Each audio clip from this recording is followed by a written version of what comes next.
आंतरराष्ट्रीय ख्यातीप्राप्त ब्रह्मकुमारी शिवानी दीदी वसंत व्याख्यानमालेचे तिसरे पुष्प गुंफण्यासाठी 3 मे रोजी नाशिकमध्ये शिवानी दीदी यांना ऐकणे परमभाग्य. ब्रह्मकुमारी वासंती दीदीजी यांचे प्रतिपादन.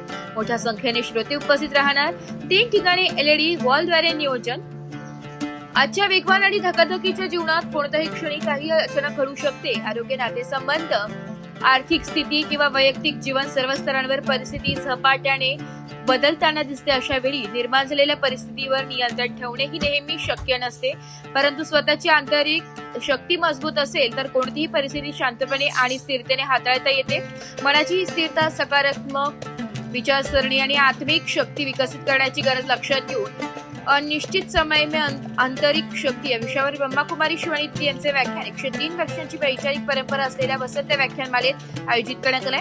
हा कार्यक्रम गोदाघाट पंचवटी परिसरातील देव मामलेदार श्री यशवंत महाराज पटांगण येथे दिनांक 3 मे 2026 रोजी सायंकाळी 5:30 ते 8:30 या वेळेत आयोजन केलेले आहे. Report Titwala news Titwala.